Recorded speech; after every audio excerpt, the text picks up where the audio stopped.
आपका स्वागत है हमारे इस चैनल पर। और आज हम एक्सप्लेन करने जा रहे हैं the lazy Prince becomes a genius season 2 chapter 10। और इस चैप्टर की शुरुआत में अपना कुंवर और लॉयड चीयर्स करते हैं और कुंवर बोलता है, आजकल मैं सिर्फ एरन के बारे में ही सुन रहा हूँ, लोग उसके बारे में ही बोल रहे हैं और किसी के बारे में चर्चा नहीं हो रही है।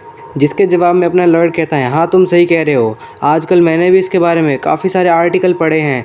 पर तभी जो अपना कुंवर होता है वो लॉयड से पूछता है, लॉयड जूडिथ क्या अब क्वीन लेवल तक पहुंच चुकी है? जिसके जवाब में अपना लॉयड बताता है, हाँ उसका अगला मैच उसका प्रमोशन मैच है। फिर कुंवर लॉयड के बारे में बोलता है कि लॉयड तुम्हारे बारे में क्या, मुझे लगता है कि तुम उन दोनों कंपेयर में काफ़ी ज़्यादा कम कम्पिटिटिव हो। मैं इसे कैसे कहूँ, पर मुझे लगता है कि तुम अपनी स्वॉर्ड के प्रति काफ़ी ज़्यादा कम अट्रैक्टेड हो। क्या इसका कोई एक रीज़न है? और इस बात को सुनने के बाद जो अपना लॉयड है वो कुछ पुरानी बातों को याद करने लगता है और हमें दिखाया जाता है कि जो अपने हेडमास्टर होते हैं वो अपने लॉयड से बोल रहे होते हैं कि तुम ग्रेजुएट हो चुके हो।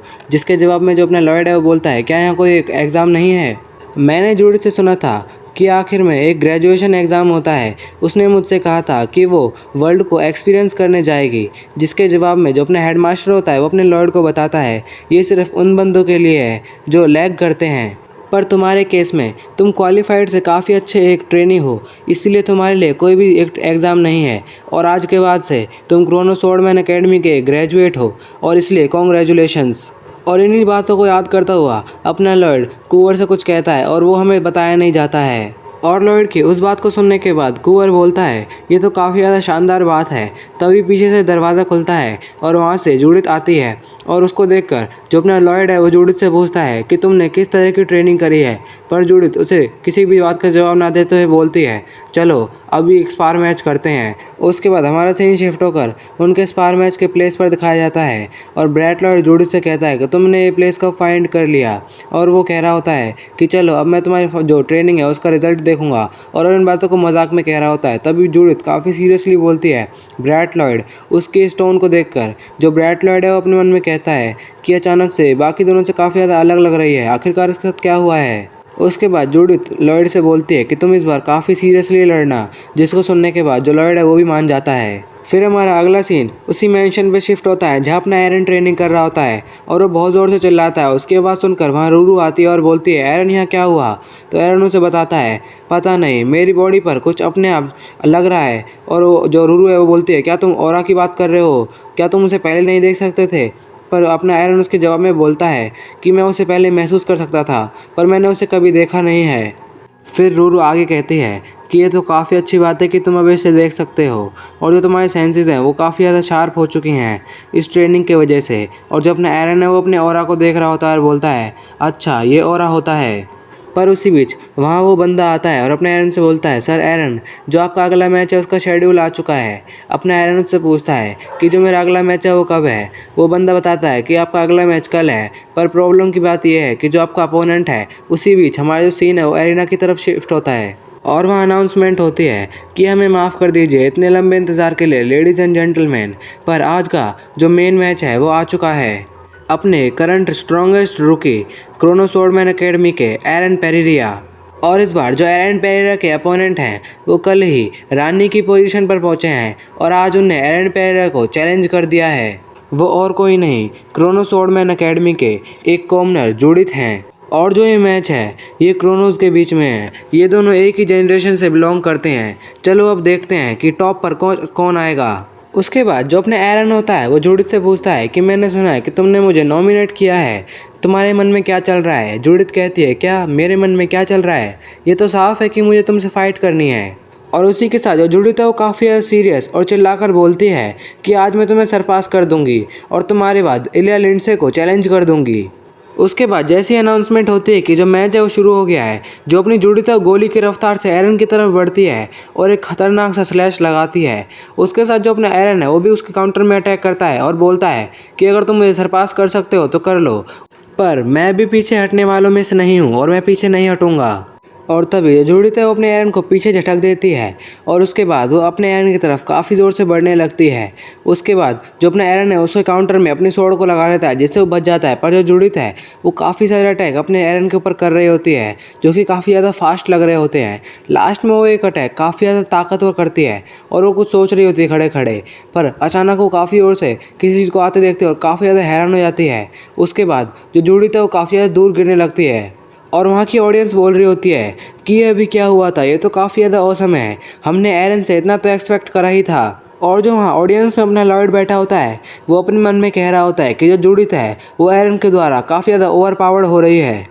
पर तभी जो अपना एरन है वो जूडिथ से कहता है कि अब मैं आ रहा हूँ। उसे सुनने के बाद जूडिथ का पहले तो थोड़ा सा मुँह उतरता है, पर तभी जो अपना एरन है वो काफ़ी सारे स्लैश अपने जूडिथ के ऊपर लैंड कर देता है जो कि काफ़ी ज़्यादा हैवी होते हैं। और जब जो अपनी जूडिथ है वो इन ब्लोज को हैंडल कर रही होती है तो अपने मन में कह रही होती है कि ये तो अपने स्पार मैच से काफ़ी ज़्यादा बदल चुका है, आखिरकार इतने समय तक इसने क्या करा है, और अगर मैंने अपनी स्वॉर्ड को थोड़ा भी ढीला पकड़ा तो जो मेरी स्वॉर्ड है वो उड़ जाएगी और ये काफ़ी ज़्यादा हैवी है, मैं इन्हें और ज़्यादा हैंडल नहीं कर सकती हूँ। उसी के साथ जो अपना एरन है वो एक फाइनल ब्लो देता है जिससे जो जूडिथ है वो काफ़ी ज़्यादा दूर चले जाती है। उसके बाद जो अपनी जूडिथ है वो अपने मन में कहती है कि जो हम दोनों के बीच में गैप है काफ़ी ज़्यादा है। और इस बात को सोचते हुए जो जूडिथ है वो काफ़ी ज़्यादा घबरा जाती है और अपने मन में कह रही होती है कि मुझे क्या करना चाहिए, मुझे क्या करना चाहिए ताकि मैं एरन के अगेंस्ट जीत सकूं। क्या मैं एरन के अगेंस्ट में जीत भी सकती हूँ? तभी वो अपने दांत पीसती है और बोलती है मुझे इसके ऊपर अटैक कर देना चाहिए। और जो जूडिथ होती है वो एरन पर अटैक करते हुए सोच रही होती है कि मुझे बस इसे कोलैप्स होने तक फाइट करनी होगी और मुझे बस इस पर अटैक कर देना चाहिए, अटैक करना चाहिए, और बस इन्हीं बातों को वो सोच रही होती है। फिर जूडिथ काफ़ी ज़्यादा खतरनाक अटैक करते हैं और उसके बाद उन दोनों की जो आंखें वो एक दूसरे से मिलती हैं और तभी ये जूडिथ है वो हवा में उछल के अपने एरन पर एक अटैक लॉन्च करने वाली होती है, जिसके जवाब में जो अपना एरन है वो भी अपनी स्वॉर्ड लाकर काउंटर अटैक के लिए तैयार हो जाता है। पर तभी हमें दिखाया जाता है जो जूडिथ की स्वॉर्ड होती है वो उसके हाथ में से गायब हो जाती है और जो अपना एरन है वो उसके आगे जाके खड़ा हो जाता है और अनाउंसमेंट होती है कि जो विनर है वो एरन पेरिरिया है। उसके अगले सीन में हमें दिखाया जाता है जो अपना एरन है वो एक स्टेज पे होता है और आसपास उसके जितने बंदे होते हैं वो उससे इंटरव्यू ले रहे होते हैं और तभी जो अपना हिंज होता है वो अपने एरन से पूछता है कि आप अब किंग लेवल तक पहुंच गए हो जो कि लैंड ऑफ प्रूफ का फाइनल एंड है, तो क्या आप अब भी यहाँ रुकोगे या नहीं। जिसके जवाब में जो अपना एरन है वो बोलता है कि जो मेरा गोल है वो अब भी चेंज नहीं हुआ है और मैं इसे जब तक फुलफिल करूँगा और अगर कोई बंदा मेरे रास्ते के बीच में आएगा तो मैं उसे डिफीट कर दूँगा। उसके बाद जो अपना एरन है उसका इंटरव्यू खत्म हो जाता है और अपनी रूरू एरन के पास आकर बोलती है एरन कॉन्ग्रेचुलेशन। एरन उसे थैंक यू बोलता है। तभी जो लॉयड है वो बोलता है तुम काफ़ी ज़्यादा खुश लग रहे हो। एरन मुस्कुराता हुआ बोलता है अरे नहीं ऐसी बात नहीं है। पर तभी अपने एरन लॉयड से पूछता है कि जूडिथ कहाँ है, जिसका जवाब पहले तो वो नहीं देता। फिर वो बताता है कि जो जूडिथ है वो मैच खत्म होते ही यहाँ से चले गई थी और उसे देखकर ऐसा लग रहा था कि वो काफ़ी ज़्यादा हार्ट ब्रोकन हो चुकी है, इसीलिए उसे कुछ खाली टाइम देना चाहिए जिससे वो काफ़ी ज़्यादा रिकवर हो सकती है। जिसके जवाब में जो अपने एरन में बोलता है ठीक है। फिर हमारा सीन शिफ्ट होता है 2 दिन बाद उसी होटल में जहाँ वो रुके होते हैं और जो अपना लॉयड है वो अपने मन में कहता है कि मुझे लगता है कि आज भी ये नहीं आएगी। उसको काफ़ी ज़्यादा गहरा सदमा लगा है क्योंकि वो अपने एरन को अपने बराबर समझती थी और अपना एरन उसे काफ़ी ज़्यादा आसानी से हरा चुका है और वो अपने एरन को सच में हराना ही चाहती थी। और तो ये बोलता है कि उस दिन जब वो मेरे से स्पार मैच कर रही थी वो काफ़ी ज़्यादा एबनॉर्मली डार्क लग रही थी और वो अपने एरन की कुछ पिछली बातों को याद करता है जिसमें एरन बोल रहा होता है जब नेगेटिव एनर्जी तुम पर ज़्यादा हैवी हो रही होती है तो तुम डिमोनिक ट्रांसफॉर्मेशन कर लेते हो। और इस बात को याद करके जो अपना लॉयड है वो काफ़ी ज़्यादा घबरा जाता है और वो बोल रहा होता है कि ऐसा नहीं हो सकता, ये ऐसा नहीं हो सकता, और वो इधर उधर के भाग रहा होता है अपनी जूडिथ की तलाश में। फिर वो एरिना के पास आता है, वहाँ भी उसे जूडिथ नहीं मिलती। उसके बाद जो लॉयड है वो थक कर बैठ जाता है और बोलता है कि जूडिथ यहाँ नहीं है, आखिरकार वो कहाँ गई होगी। तभी उसे कोई बात याद आती है और बोलता है वो फॉरेस्ट जहाँ हमने ट्रेनिंग ग्राउंड में ट्रेनिंग करी थी। और जो अपना लॉयड है वो अपने उस फॉरेस्ट की तरफ भाग रहा होता है और अपने मन में कहता है कि ऐसा नहीं हो सकता, ऐसा कभी नहीं हो सकता। और हमें अगले सीन में एक बंदे को दिखाया जाता है जो कि अपने वाइन के ग्लास को उठाता है और पी रहा होता है और वो बंदा कुछ पिछली बातों को याद कर रहा होता है जिसमें जब वो जूडिथ से टकराया होता है तो उससे पूछता है क्या तुम मेरे साथ प्रेयर करने चलोगी। तो हमें वापस अपने लॉयड का सीन दिखाया जाता है जो कि जूडिथ को देख रहा होता है और धीरे धीरे करके जूडिथ के पास आने लगता है और वो कहता है जूडिथ तुम, और वो जब जूडिथ के पास जाता है वो कुछ महसूस करता है। फिर हमारा अगला सीन उसी बंदे की तरफ जाता है और वो बोलता है क्या शर्म की बात है। हमें अपनी जूडिथ का रिप्लाई दिखाया जाता है और बोलती है कि मैं तुम्हारे ऑफर को अप्रिशिएट करती हूँ पर मुझे अभी कोई काम करना है इसलिए मैं नहीं आ सकती। उसके बाद हमें अपने प्रेजेंट टाइम का सीन दिखाया जाता है और हमें पता लगता है जूडिथ है वो रो रही होती है और वो रोते रोते बोलती है कि मुझे पता था कि मैं नहीं जीत पाऊंगी। मुझे तभी पता लग गया था जब मैंने अपनी स्वॉर्ड को क्लैश करा था, पर मैंने काफ़ी ज़्यादा हार्ड ट्राई करा था ताकि मैं उससे कैचअप कर सकूं, मैं उसे सरपास कर सकूं। पर हर सिंगल टाइम मैं जब भी उसके पास कैचअप करने के लिए जाती थी तो वो और भी ज़्यादा दूर हो जाता था। इनको कहते हो जूडिथ है वो काफ़ी ओर से रोने लगती है और वो आगे कहती है कि ये मुझे बहुत ज़्यादा फ्रस्ट्रेटेड फील करता है और वो रो रही होती है। सच बताऊं तो अभी काफ़ी ज़्यादा प्यारी लग रही है। और जब जूडिथ लॉयड को पकड़ कर रो रही होती है तो लॉयड अपने मन में कहता है कि जूडिथ कभी नहीं बदलेगी। और उसके बाद जो अपना लॉयड है वो कुछ पिछली बातों को याद करने लगता है। जब उसने हेडमास्टर से मीटिंग करी थी वो अपने हेडमास्टर से बोलता है कि मैं आपसे माफ़ी चाहता हूँ, पर क्या मैं अपनी ग्रेजुएशन को पोस्टपोन कर सकता हूँ, क्योंकि मैं भी एक जर्नी पर जाना चाहता हूँ, क्योंकि मैं वहाँ से कुछ ना कुछ तो सीख कर ही आऊँगा और मैं जूडिथ के साथ वापस आऊँगा। और हमें वो सीन दिखाया था जब हमें बात नहीं सुनाई गई थी लॉयड ने क्या बोला था अपने कुंवर से। वो बोलता है कि मुझे कुछ स्वॉर्ड से भी ज़्यादा कीमती पा चुका है। तभी जो अपना लॉयड है वो अपनी जूडिथ के कंधे पर हाथ रखता है और बोलता है जूडिथ मैं तुम्हें प्रोटेक्ट करूंगा। और जो जूडिथ है वो अपने लॉयड के ऊपर रोने लगती है। उसके बाद हमारा सीन शिफ्ट होता है ग्लैडिएटर एरिना की तरफ, जहां अपने एरन एक मैच देख रहा होता है और वहां जो बंदे बैठे होते हैं वो बोलते हैं ये तो एरन पेरिया है ना, मैंने सुना था कि ये लेवल किंग का मैच देखने आया है और शायद ये सच बात है। तभी वो बंदा फिर से बोलता है क्या मैं इससे अभी ऑटोग्राफ मांग लूँ, तो दूसरा बंदा बोलता है ओए अपनी लाइन क्रॉस मत करो, वो भी मैच देख रहा है। और जब अपना एरन काफ़ी गौर से उस मैच को देख रहा होता है तो अपने मन में कहता है कि जैसा कि मैंने सोचा था जितने भी किंग लेवल के ग्लैडिएटर मैच होते हैं उनमें सभी बंदे अपना ऑरा इस्तेमाल करते हैं। साथ ही जब वो अपनी स्वॉर्ड को स्विंग करते हैं तो उनके शोल्डर और आर्म्स में काफ़ी सारा ऑरा जमा हो जाता है जिससे वो काफ़ी ज़्यादा पावरफुल हमले कर सकते हैं। और जब वो मूवमेंट करते हैं तो अपनी लोअर बॉडी में अपने ऑरा को शिफ्ट कर देते हैं जिससे वो काफ़ी तेज मूवमेंट कर सकते हैं। और जब वो वाइट हेयर वाला बंदा रेड वाले के पास आता है तो रेड वाला एक हमला करता है जिससे वो वाइट वाला नीचे झुककर डॉज कर लेता है। उसी के साथ उसके गर्दन पर स्वॉर्ड रख देता है और अनाउंसमेंट होती है कि ये बंदा जीत चुका है और मैच खत्म हो चुका है। और उनके मैच को देखकर अपने एरन मन में सोच रहा होता है कि रेड वाले के पास ज़्यादा ऑरा था पर वो फिर भी हार गया, तो मुझे इस बार सोचना होगा कि जो अपना ऑरा है उसको ज़्यादा अच्छी तरह से न्यूट्रलाइजेशन करना चाहिए। और फिर हमारे अगले सीन में हमें दिखाया जाता है वहाँ मैच खत्म होने के बाद सब बंदे जा रहे होते हैं और अपना एरन वहाँ से जाते हुए सोच रहा होता है कि मुझे ऑरा को मास्टर करना होगा ताकि मैं एलिया और अपने बीच में काफ़ी ज़्यादा जो डिस्टेंस है उसे कम कर सकूँ। इसीलिए अब मैं अपनी ट्रेनिंग के लिए जाऊँगा। और जब अपना एरन जा रहा होता है तो उसी बीच वहाँ लॉयड आ जाता है और एरन से पूछता है एरन जो तुम मैच देख कर आ रहे हो कैसा था। एरन बोलता है काफ़ी सही था। वो जो लॉयड है वो बोलता है तुम क्या सोचते हो जो किंग लेवल का मैच है वो एक अनदर लेवल पे ही है ना। एरन बोलता है हाँ वो एक गुड रेफरेंस था। तभी अपना एरन से पूछता है लॉयड वैसे जूडिथ आ गई क्या। तो जो लॉयड है उसके जवाब में बोलता है हाँ तुम चिंता मत करो वो कुछ दिन पहले ही आ गए थे। और इस बात को सुनने के बाद अपना एरन कहता है काफ़ी रिलीफ की बात है और वैसे मैं कुछ समय बाद तुम्हारे साथ ठहरने आऊँगा तो इसीलिए मैं अब चलता हूँ। तो अपना लॉयड बोलता है ठीक है फिर हम बाद में मिलते हैं। उसी के साथ जो अपना एरन है वहाँ से चला जाता है। पर जैसे ही एरन वहाँ से जाता है तो पीछे से जूडिथ निकल कर आती है और अपना लॉयड उससे पूछता है अचानक तुम एरन को देखकर क्यों छुप गए थे। तो जो अपना जूडिथ है वो बोलती है क्या यहाँ एरन आया था, अरे मैं तो वॉशरूम के लिए गई थी और अपने बहाने बनाने लगती है। और फिर वो आगे बोलती है कि मैं ट्रेन करने जा रही हूँ, अगर कोई मैच देखने लायक हो तो मुझे बुला लेना। और जूडिथ को ऐसा करता देख जो अपना लॉयड है वो अपने मन में सोचता है मुझे लगता है कि अभी कुछ समय लगेगा।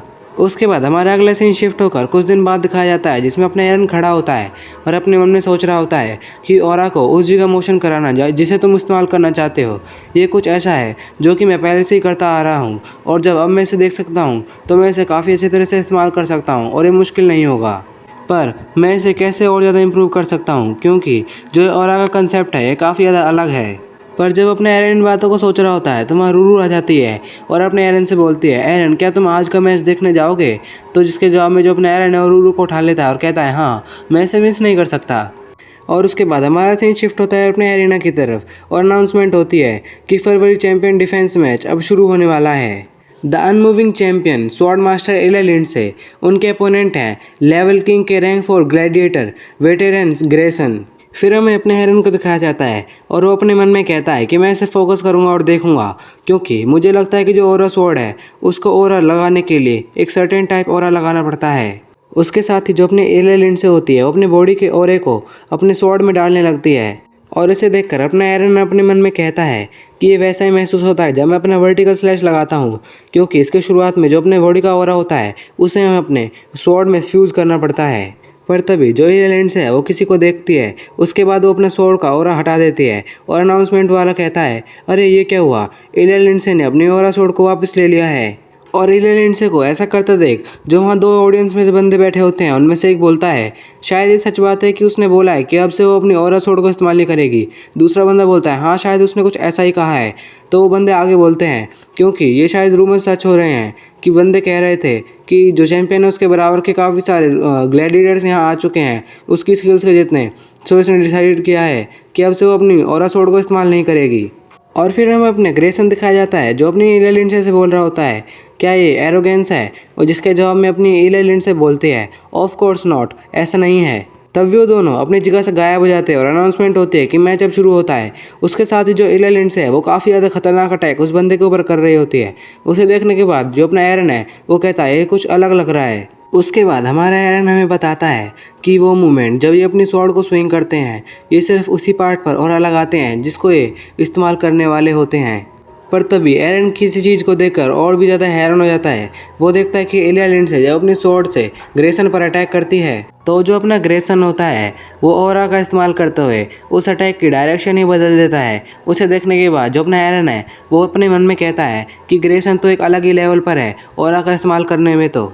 और अपना एरन आगे बताता है कि ये बहुत ज़्यादा कम अमाउंट में ऑरा का इस्तेमाल कर रहे हैं ताकि जो इनकी एफिशिएंसी है वो काफ़ी ज़्यादा तेज़ हो जाए।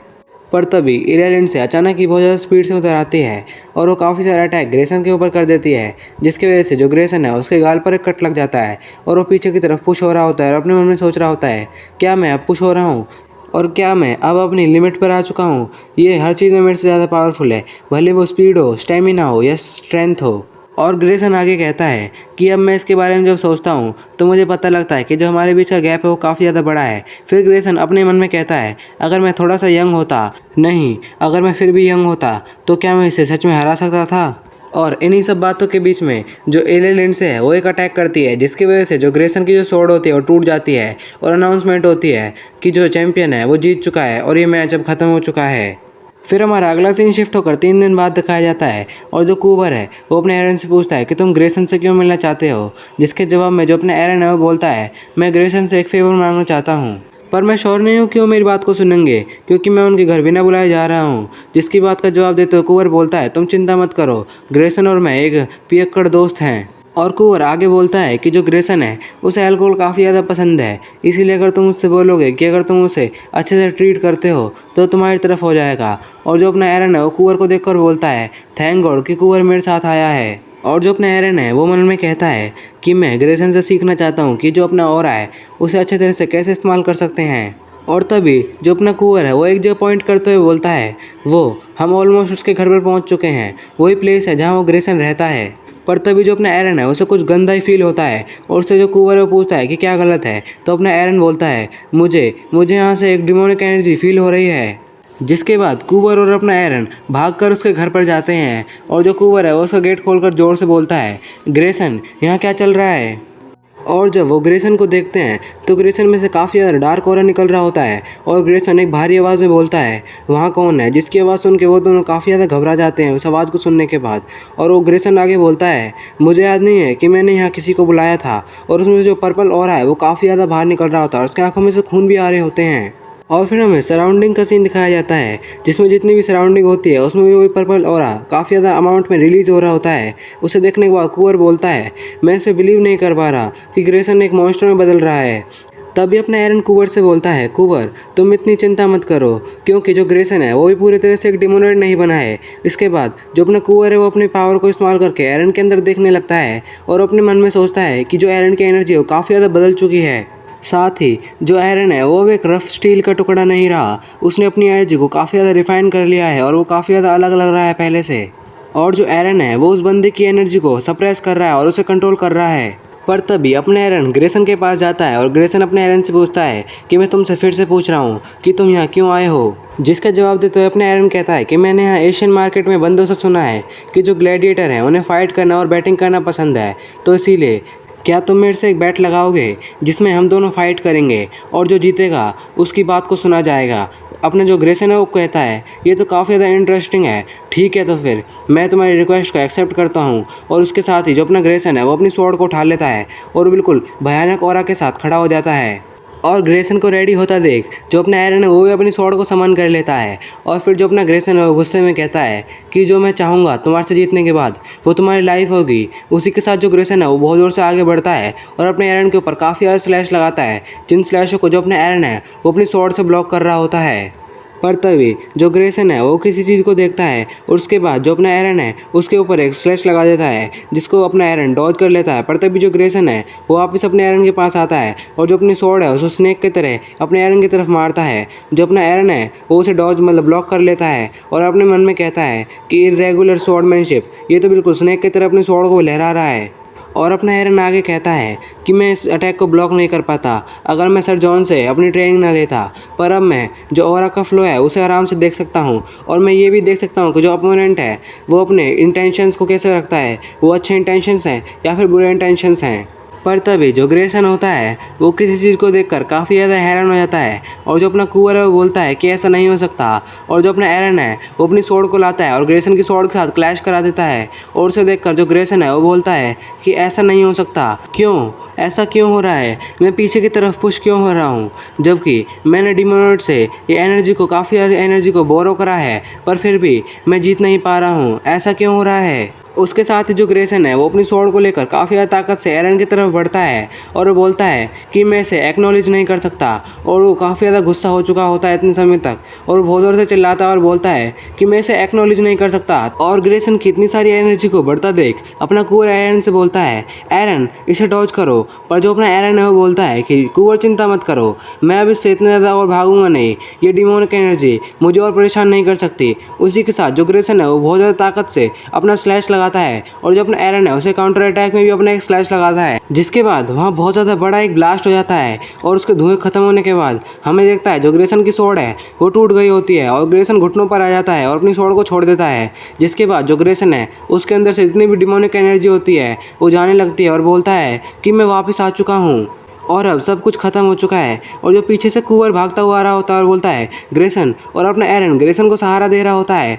पर तभी जो ग्रेसन है वो एरन को थैंक यू कहता है और हमें दिखाया जाता है जो ग्रेसन के अंदर की जो एनर्जी होती है वो बहुत ज़्यादा कम हो चुकी होती है। और ग्रेसन एरन से बोलता है कि तुम्हारा काफ़ी ज़्यादा थैंक यू कि अब मैं एक ह्यूमन की तरह मर सकता हूँ। और ग्रेसन की ऐसी हालत देखकर जो कुंवर है वो अपने मन में कहता है कि जो ग्रेसन की एम्बर है वो काफ़ी ज़्यादा कम हो चुकी है। अनफॉर्चुनेट, पर जो ग्रेसन है उसका सफ़र इतना ही था। पर तभी जो एरन है वो बोलता है कि तुम अभी नहीं मर सकते क्योंकि मैंने तुम्हारा कल मैच देखा था। और जो अपना कुंवर है वो अपनी पावर को इस्तेमाल करके एरन को देखने लगता है और अपना एरन आगे कहता है कि मैंने कल तुम्हारा मैच देखा था एला लिंडसे के साथ, वो मैच काफ़ी ज़्यादा बराबरी का था और इसीलिए मैं तुम्हारे तरह एक ताकतवर इंसान बनना चाहता हूँ। और वो मैच काफ़ी ज़्यादा ही अमेजिंग था और आपका काफ़ी ज़्यादा शुक्रिया कि आपने मुझे इतना अमेजिंग मैच दिखाया है। और अपना कुंवर देखता है कि जो ग्रेसन की एम्बर होती है वो वापस जलने लगती है। और उसके बाद जो अपना एरन है वो आखिर में बोलता है कि जो हमारी बैट थी, जो जीतेगा उसकी बात को सुना जाएगा, तो मैं चाहता हूँ कि तुम हमेशा हमको ऐसे ही ग्लैडिएटर मैचेस दिखाओ जो काफ़ी ज़्यादा अमेजिंग हो गए। और हमारा अगला सीन शिफ्ट होता है और हमें दिखाया जाता है कि शाम हो चुकी होती है और वो जा रहे होते हैं और ग्रेसन उनसे बोलता है कि मैं तुमको फिर से थैंक यू कहना चाहता हूँ। तो जो अपना एरन है वो बोलता है कि मैं काफ़ी ज़्यादा खुश हूँ कि तुम अपने सेंसेस में वापस आ चुके हो। फिर अचानक से जो कुंवर है वो ग्रेसन से पूछता है कि ग्रेसन, तुम्हें वो स्वॉर्ड कहाँ से मिली थी, क्योंकि मैंने उस स्वॉर्ड में से काफ़ी ज़्यादा डिमोनिक एनर्जी को सेंस करा था। और कुंवर की इस बात का जवाब देते हुए अपना ग्रेसन बताता है, अनफॉर्चुनेटली मुझे इसके बारे में कुछ भी याद नहीं है क्योंकि जब मैं अपने घर पे वापस गया था तो ये मेरे घर के बिल्कुल सेंटर में रखी हुई थी और जैसे ही मैंने इस स्वॉर्ड को पकड़ा था तो मैं अपने आप को इससे फ्री नहीं कर पा रहा था। और ग्रेसन आगे कहता है कि जब मैं पूरी तरह हील हो जाऊंगा तो मैं टेंपल जाऊंगा और मेरी जो भी गलती हैं मैं उन सभी को स्वीकार कर लूँगा, जिससे कि जो मेरा शरीर है वो पवित्र हो जाएगा। और ग्रेसन की ऐसी बात सुनने के बाद जो अपना कुंवर है वो अपने मन में कहता है कि जो ग्रेसन है वो बिल्कुल साफ दिल का इंसान है, मैं उसमें से बिल्कुल भी एक इम्प्योर एनर्जी फील नहीं कर पा रहा हूँ। उसके बाद कुंवर अपना ग्रेसन से बोलता है कि अब हम चलते हैं और कभी मिलने का मौका मिला तो हम दोबारा मिलेंगे। ग्रेसन बोलता है फिर ठीक है और उसके बाद वो चले जाते हैं। और उसके बाद हमारा अगला सीन शिफ्ट होता है। वो दोनों किसी जंगल में से कहीं जा रहे होते हैं। तभी कुंवर अपने एरन से बोलता है कि मुझे अब इग्नाइट की बातें याद आ रही हैं। काजार, चार्लोट, विक्टर और अब ग्रेसन ये तीसरा था। और इग्नाइट जब कहती है कि ये जो पीस है मतलब शांति है ये भंग होती जा रही है मतलब ख़त्म होती जा रही है। पर तभी कुंवर अपने एरन से कहता है, एरन तुम्हें तो ग्रेसन से कोई काम था ना। अपना एरन कहता है कि अब वो मदद नहीं कर सकता, पहले उसे अपनी रिकवरी पर फोकस करना चाहिए। फिर कुंवर आगे पूछता है, एरन उस समय जो तुमने पावर इस्तेमाल करी थी वो क्या था। अपना एरन बोलता है, मैं भी पक्का श्योर नहीं हूँ कि मुझे नहीं पता वो क्या है। मैं बस सिंपली यही सोच रहा था कि मैं डिमोनिक एनर्जी से हार ना जाऊं। और बस अचानक ही उसी समय मेरे अंदर कोई परिवर्तन हो गया। और अपना एरन अपने मन में कहता है कि मैं एनर्जी से अपनी एरिया लिंडसे को बचा सकता हूं। फिर अपना कुंवर एरन की तरफ देखता है और अपने मन में कहता है कि एक ऐसी एनर्जी जो डिमोनिक एनर्जी को ख़त्म कर सकती है, साथ ही एक ऐसी फ्लेम जो लाइफ को दे सकती है। और कुंवर आगे कहता है कि अगर मास्टर ने एरन को देखा तो वो कैसे रिएक्ट करेंगे। उसके बाद हमारा सीन शिफ्ट होकर अपनी जूडिथ और लॉयड के ऊपर आता है। लॉयड अपनी जूडिथ से कह रहा होता है कि इतना कंजूस मत बनो और जैसे खाना खाते हैं वैसे खाना खाओ। तो जो अपनी जूडिथ है वो बोलती है, ठीक है, पर तुम इतने ज़्यादा चिड़चिड़े क्यों हो रहे हो। पर तभी लॉयड बोलता है, अरे देखो वो आ गया। जूडिथ बोलती है, कौन आ गया। तभी पीछे से अपना एरन आता है और बोलता है, ओ जूडिथ काफ़ी समय हो गया तुमसे मिले हुए। जूडिथ भी बोलती है, हाँ काफ़ी समय हो गया, और वो शर्मा रही होती है। और तभी लॉयड वहाँ से जाते हुए बोलता है, अचानक से यहाँ काफ़ी ज़्यादा गर्मी हो चुकी है और मैं थोड़ी सी बियर ऑर्डर करके आता हूँ। और उसे देखकर जूडिथ बोलती है, ओए ब्रैट लॉयड। और अगले सीन में जूडिथ खाना खाते हुए अपने एरन से पूछती है, आजकल के दिन तुम्हारी ट्रेनिंग के कैसे चल रहे हैं। जिसके जवाब में अपने एरन बोलता है कि मुझे लगता है कि मेरी जो पहले ग्रोथ हो रही थी मैं उसके हिसाब से काफ़ी ज़्यादा लो चल रहा हूँ, और जैसा मैंने सोचा था कि ऑरा को हैंडल करना इतना भी ईजी नहीं है। एरन की ऐसी बात सुनने के बाद लॉयड थोड़ा चौंक जाता है और अपना एरन आगे कहता है कि होल्ड करना, इससे तुम्हें थोड़ा अलग लग रहा होगा क्योंकि मैं तुम्हें ढंग से समझा नहीं पा रहा हूँ। तभी जो जूडिथ बोलती है कि रुको। जिसके बाद जो जूडिथ बोलती है, ऐसा नहीं हो सकता, क्या तुमने सच में ऑरा एप्लीकेशन को नहीं सीखा है। जिसके बाद अपना एरन बताता है, हाँ बस 1-1.5 हफ्ता ही हुआ है, मैं ऑरा को देखना सीख गया हूँ। फिर जूडिथ कहती है कि फिर वो क्या है जो तुमने अब तक हमें दिखाया है। जिसके जवाब में अपना एरन बताता है, वो तो सिर्फ अब तक मैंने जितना भी अपने आप पे ट्रेनिंग करा है वो उसका रिजल्ट है। और एरन की ऐसी बात सुनने के बाद जूडिथ बहुत ज़ोर से बोलती है, क्या। और अपना लॉयड आगे कहता है कि ये तो बिल्कुल बेतुका हो गया। जूडिथ आगे बोलती है कि तुम ये बोल रहे हो कि तुमने सेल्फ ट्रेनिंग से सीखा है, तो तुम मुझे काफ़ी ज़्यादा परेशान कर रहे हो। और गाइस अगर आपको समझ नहीं आ रहा है तो मैं बता दूं कि जो अपना एरन है उसको ऑरा देखना अब तक नहीं आता था और उतने ज़्यादा स्ट्रॉन्ग था, और इन सभी को ऑरा देखना आता था तब भी इतने मतलब एरन के लगभग बराबर के थे। और जब इनको पता लगा कि एरन को ऑरा देखना नहीं आता था तो ये अपने आप को काफ़ी ज़्यादा कमज़ोर महसूस कर रहे हैं। और इसी के साथ जो हमारा चैप्टर है वहीं ख़त्म होता है। प्लीज़ मुझे माफ़ कर दीजिए क्योंकि मैं काफ़ी समय से वीडियो नहीं अपलोड कर पाया हूँ, और मैं आपको इसकी वजह बताना चाहता हूँ क्योंकि हमारे घर में काफ़ी ज़्यादा फैमिली फंक्शंस चल रहे हैं, इसीलिए मुझे टाइम नहीं मिल पा रहा है। और आज मुझे जब कुछ समय मिला तो मैं सोच रहा कि मैं आज पूरे टाइम लगा के 1 घंटे की वीडियो बना दूंगा, पर कल भी एक फैमिली फंक्शन है तो इसीलिए मैं इसे 1 घंटे का नहीं बना पाया। पर हमारे चैनल पर 1000 सब्सक्राइबर होने वाले हैं। प्लीज़ आप हमारे चैनल पर 1000 सब्सक्राइबर जल्द से जल्द करा दीजिए। मैं काफ़ी ज़्यादा डिमोटिवेट फील करता हूँ क्योंकि इतना समय हो गया हमारे 1000 सब्सक्राइबर नहीं हुए हैं, और मैं साथ ही काफ़ी ज़्यादा खुश हूँ कि आप मेरे साथ इतना सपोर्ट करते हो। पर प्लीज़ हमारे जल्द से जल्द 1000 सब्सक्राइबर करा दीजिए। और इसी के साथ बाय।